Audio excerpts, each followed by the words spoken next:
dear students, so in the previous class we have discussed uh, non-chordates and different phylums in the non-chordates in detail, the characteristic features and the classifications we have studied. So next we'll move to the another phylum, that is Hemichordata. So again, Hemichordata, it neither comes under the chordata nor chordata. Non-chordate or chordates. So it will not come under these two, but that is placed in a separate phylum which is known as Hemichordata. Hemi means half. Chordata means you already know the presence of notochord. Presence of notochord. Okay. So again here you can see that in case of Hemichordata, it generally consists of primitive chordata characters, right? And also the some of the chordata characters also. Fine. So we'll see one by one what are the characters exhibited by the Hemichordata. So again now you can see that generally Hemichordata it possesses certain pre-chordata characters. Pre-chordata characters like the presence of notochord and the nerve cord and the gill slits. Presence of notochord, nerve cord and the gill slits. Fine. So these are the primitive pre-chordata characters. Fine. So what happens here? Hemichordata, it is made up of pre-chordata characters like presence of notochord, nerve cord and the gill slits. Fine. And next comes what are the habitats where does it present? So generally now you can see that they are the tuberculous which is living in the burrows. Fine, tuberculous, and they live in the burrows and they are exclusively marine habitat. Fine. And shallow and the coastal water. Exclusively marine and some are seen in the shallow and the coastal water. Fine. So this is a general character. So we move to the salient features. So first and foremost it comes the grade of organization. So you already know that Hemichordata they exhibit the organ system grade of organization with definite organ system. Okay. Then comes the body symmetry. Again here in case of Hemichordata the body symmetry it is bilateral symmetry. So you already know that what you mean by bilateral symmetry, that is the body can be divided into two equal parts from the anterior to posterior axis. Next the body form. Again now you can see that in case of Hemichordata the body is soft, unsegmented and vermiform. It is differentiated into three parts. One is the proboscis, collar and the trunk. In the previous phylums we have studied that the body is divided into head, abdomen and the trunk, whereas here the body is divided into proboscis, collar and the trunk. Fine. Next comes the body wall. So again now Hemichordata they are the triploblastic animals with three germ layers, ectoderm, endoderm and the mesoderm. Fine. So these are the general characters. Just will have a glance.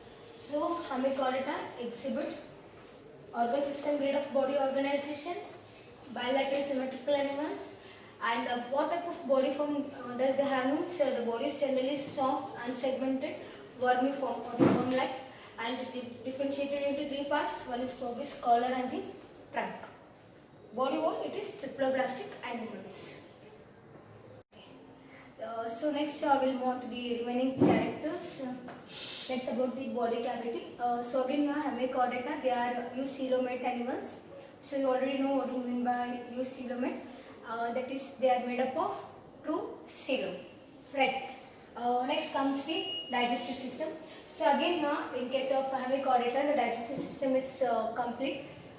You already know that if the digestive system is complete means again they have got modified with the presence of both mouth and the anus. Right. Then comes another characteristic feature that is significant of this digestive system in case of Hemichordata is that here generally the proboscis it contains pre-oral extension which is called as the buccal diventriculum. So this is the presence there you can see in case of Hemichordates. So what happens here, the proboscis region it generally contains pre-oral extension which is commonly known as buccal diventriculum. So again here this which was regarded as a notochord in the past. So earlier some scientists they believed that it represents the notochord. Okay, that's about the digestive system. Here you have to keep in mind the digestive system is complete. It is made up of both, it has got both mouth and the anus. Next comes the respiratory system. So again here in case of hemichordata, the respiration generally takes place by gill slits. Right. So again you already know that the presence of gill slits, it is a characteristic features of the chordates. Right. So here in case of hemichordata, generally the respiration it occurs by numerous pairs of gill slits, and also in some it takes place through the general body diffusion. Fine, simple method. And the presence of gill slits, it is an important characteristic features of all the chordates. Okay. And next comes the circulatory system. So again in case of hemichordates, the circulatory system is open type. So you already know that what do you mean by open type and the closed type of circulatory system. So again here they have got open type, that is they have got indefinite blood vessels. And another important is the blood is colorless. So you know what is colorless means you can see that the hemoglobin is absent here. Fine, that is the blood is colorless. Then comes the nervous system.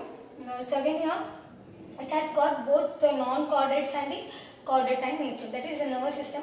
It consists of characteristic features of both the chordate and the non-chordate. So these are the some of the characters of hemichordate. So remaining we will see. Okay, fine. So next is the excretory system. So again here in case of hemichordata, generally the excretory system it consists of the proboscis gland. Okay. It is made up of proboscis gland.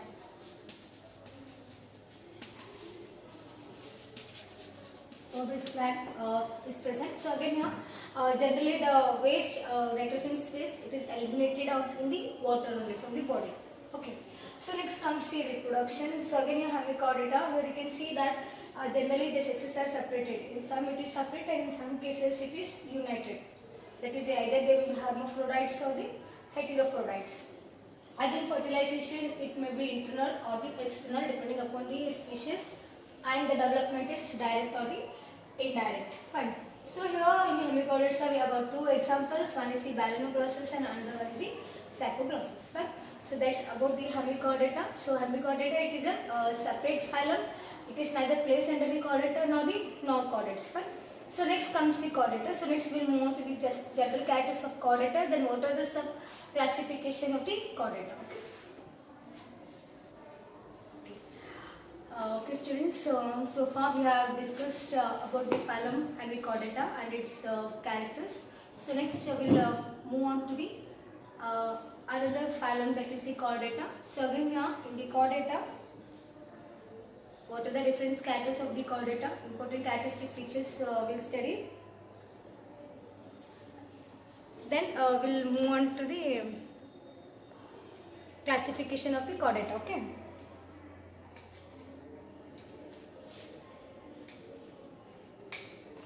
Fine. So for non-chordata you already studied. So difference between the chordata and non-chordata you have to know. So chordata, the important characters of chordata is the presence of the notochord or chorda dorsalis. So these are the points where you have to keep in mind. If you understood these points, the remaining characters you easily will understand, and the difference between chordata and non-chordata also you will understand. Fine. So first comes the presence of notochord or the chorda dorsalis. So you already know that chordata, it is nothing but the name itself indicates the presence of the notochord is the characteristic features of the chordata. Fine. So you all know this. What do you mean by notochord? Notochord is nothing but the rod-like structure which is originated during the embryonic development. Fine. So notochord, it's nothing but the presence of rod-like supporting structure which is known as notochord. Presence of notochord is a characteristic feature of the chordata. Fine. So next character is the presence of dorsal tubular nerve cord. Again here you can see that it is extending from the anterior to the posterior end of the body. It is extending from the anterior to posterior end of the body. That is, the nerve cord is present from anterior to the posterior end of the body. And next comes the presence of paired pharyngeal gill slits. You already know the difference between the gills and the gill slits. In detail in the images and all in the PPT class, I have already showed you how it looks. So here the presence of paired gill slits is the in the pharyngeal region. It is known as the visceral slits, or it is commonly known as pharyngeal gill slits also. So it is a important characteristic feature of the chordata. Then next comes the presence of the ventral heart. So here you can see that in case of chordata, the heart is present at the ventral side. In the earlier in the primitive phylums, you have studied that the heart is dorsal. So here it is the ventral. Fine. So heart is situated at the ventral side of the alimentary canal in the body cavity. Fine. So these are the some of the specific characteristic features of the chordata where you have to keep in mind. One is the presence of notochord or the chorda dorsalis, and the other one is the presence of dorsal tubular nerve cord, and the third comes the presence of paired pharyngeal gill slits, and the fourth one is the presence of the ventral heart. Okay, so next remaining characters we'll see now. Okay, so remaining characters, next comes the presence of poststernal tail. So again presence of tail is a characteristic feature of the chordata.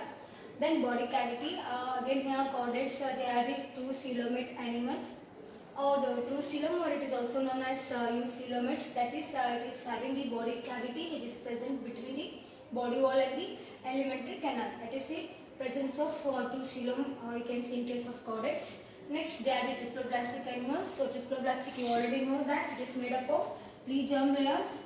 One is outer ectoderm,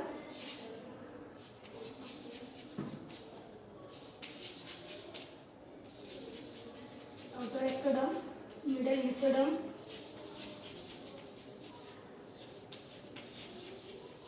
and inner layer is the endoderm.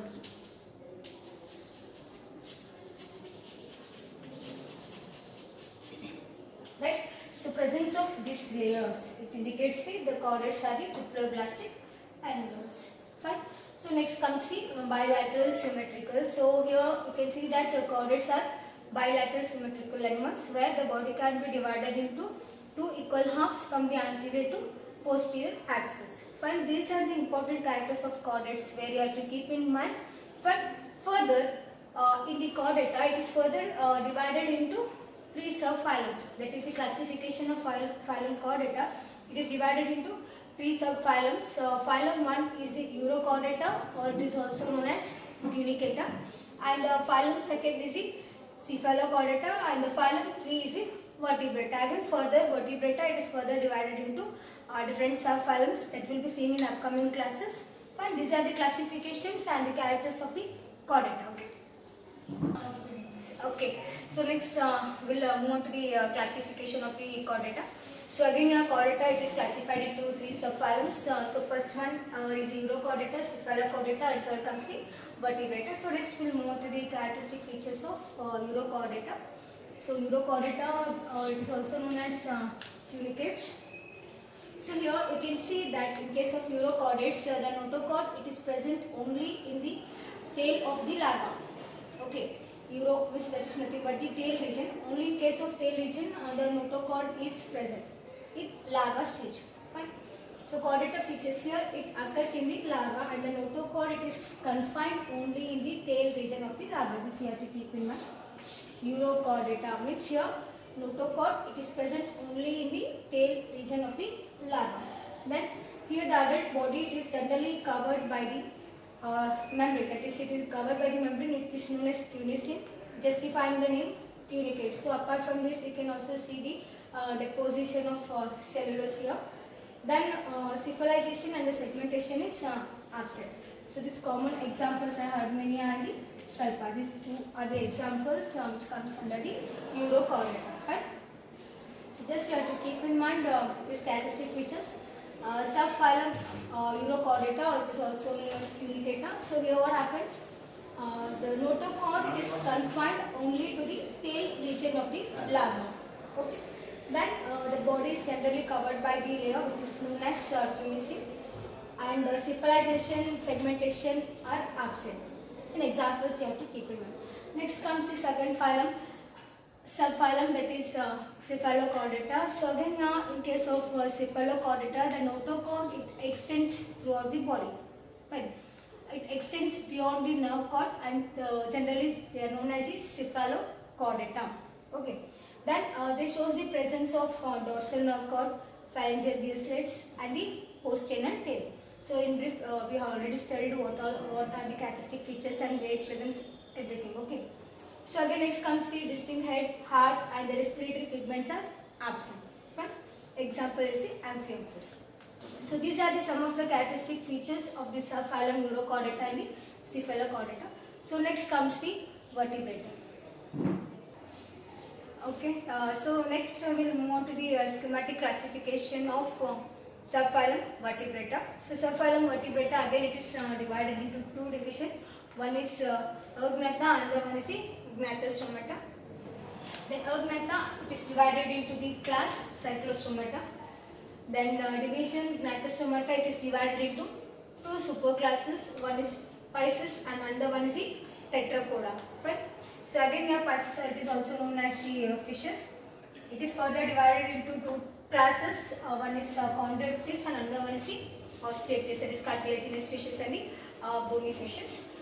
Then Tetrapoda, it is divided into four classes. First comes the class Amphibium, class Reptilia, class Apes and the class Mammalia. Fine. So this is a schematic representation of the vertebrata. So in detail, one by one, we will see all the characteristic features. But meanwhile, just you can have a glance over the schematic representation.